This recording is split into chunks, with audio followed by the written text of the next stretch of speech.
Hey guys, welcome back to SNKE Limited. Today we are going to cut clutch number 3 of the year. Let's dive in. Now this clutch was my Ultrapied male to the Pewter female, so everything should be pied here, and then we should also have cinnamon and pastel. I don't know if you guys remember, but these were the 2 eggs here that I don't know if you can kind of see that there, a little piece of eggshell that is kind of holding these 2 eggs together. This was that clutch, so I'm kind of curious to see what that looks like.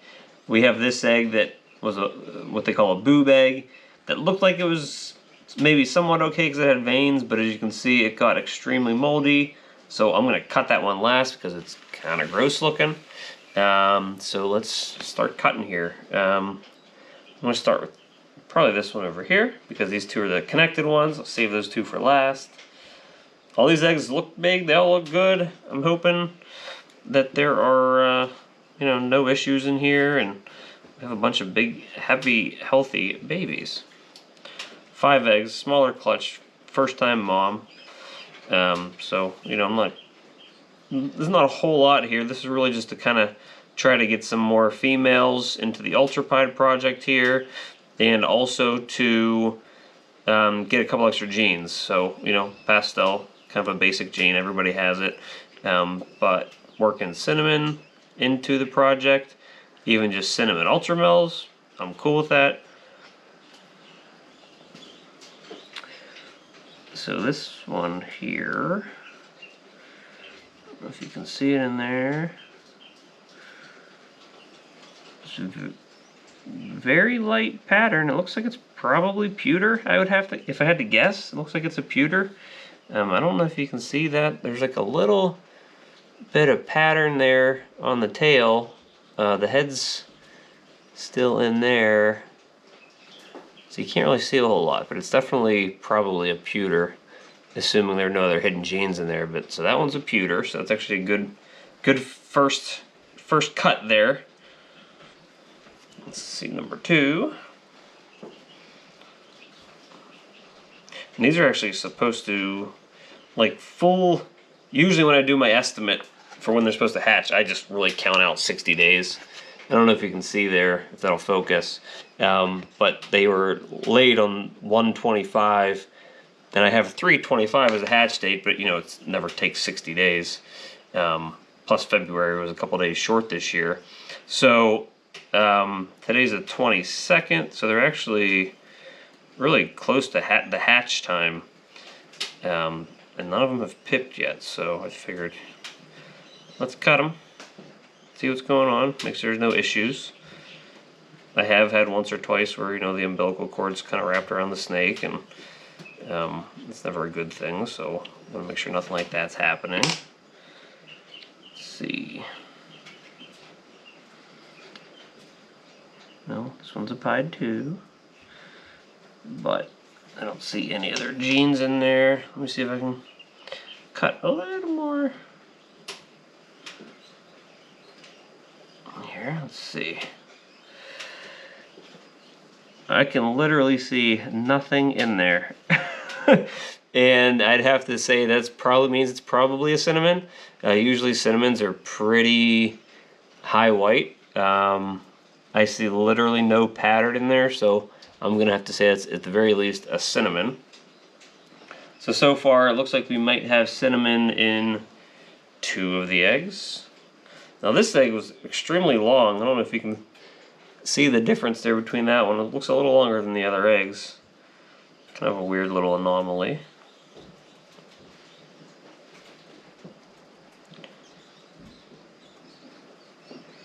It's a little juicier than the last one.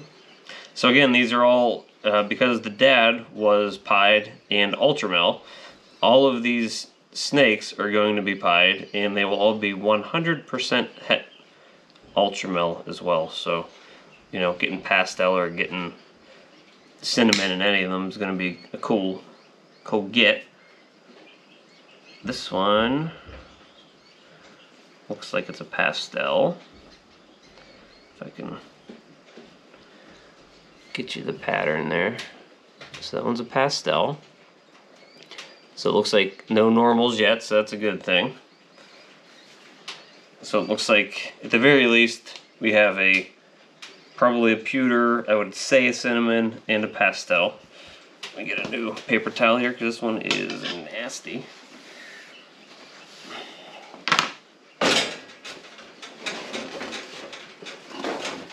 Alright, new paper towel. Alright, now let's get these two that were kind of linked together. I'm gonna cut the cord here. Alright. Let's see what we got going on here.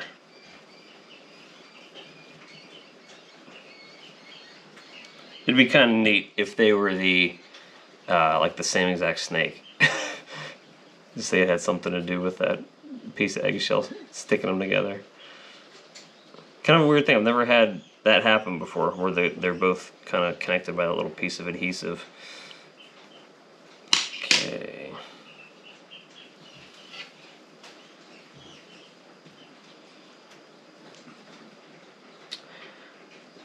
Okay, it's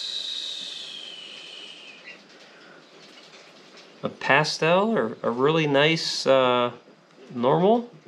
It's really bright. It's brighter than a lot of the other. The pattern looks kind of jumbled. I'm assuming it's probably a pastel. It's a really pretty snake. It's a lot brighter than the other one. But the other one was definitely a pastel, so I'm kind of curious what this one actually turns out to be. It's a really pretty snake, but it might just end up being just a normal. And the other one, so that's good. You know, this one's all white, so I can't really tell what's going on there. Actually, I can see his head poking through. He actually looks like he's probably a cinnamon too. So, no, I don't think I've hit any normals yet, so that's pretty good odds. This will probably end up being the normal. So 1 out of 5. Nothing. There were no supers. There were really only 2 genes. So, you know, the odds of me hitting 1 or 2 genes on all these snakes really wasn't very high. So I'm surprised if these are all something.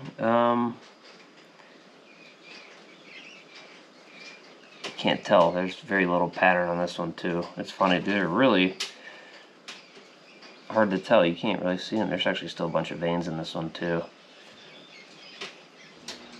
There's one saddle right there. I don't know if you're going to be able to see it towards the front of the egg. It's a very light saddle. I'm actually really curious to see what these guys look like when they come out, because none of them are like extremely normal looking. So I really want to see what they look like when they come out. So let's do this nasty one. That, oh, my hands are already stained green from touching it. I can't imagine this isn't just going to be a solid mass of goo. So let's see. Yep. Surprisingly, doesn't smell. But yeah, there's nothing in there. It's just a solid mass with a bunch of oh, it actually looks like maybe it did start to develop. I can see little eyes. Let me see if I can get this out.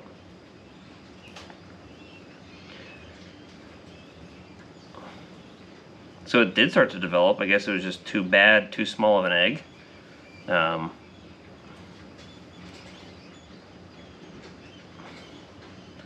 So it's kind of peculiar that it was right here on the tip of the egg too. That's right where I thought the veins were. So this is what a little snake embryo looks like. You can see the eyes already starting to develop there and the rest of the body. So it started to develop, so when I did see the veins in there, they were definitely there. But yeah, when you get an egg this small compared to, you know, a normal sized egg there, you know there's probably not a good chance of that egg surviving. All right, nothing too crazy in that clutch, but there are some really neat looking snakes. And again, they're powerful from the sense that, you know, I really haven't seen any cinnamon or pewter Ultrapieds on the market. So, you know, assuming I get a couple girls there, you know, a couple years I'll be producing those, combined with some of the other genes I'm working into the Ultrapied project, which is exciting. Very, very underrated project. There's like a couple people that I've seen that are kind of pushing it forward, but nobody that's like taking it to the next level. So, you know, it's one of those projects that you can probably still invest into it now, and it could end up reaping some pretty big rewards for you here in the future without having to pay the high ticket prices of, you know, desert ghost clowns or desert ghost pieds or triple recessives. So it's kind of like a double recessive that you can work new genes into kind of more on a budget than you can some of the other double recessive projects. So that's it. I have quite a few clutches of Ultrapied coming out this year. I won't hit any double visuals, but there's going to be a lot of later in the year Ultramel het pied combos, but a lot to begin with, a lot of pied het Ultramel combos. They're going to have a bunch of genes going on. So stay tuned to see more of those when they come out, and thank you guys for stopping by. We'll see you next time.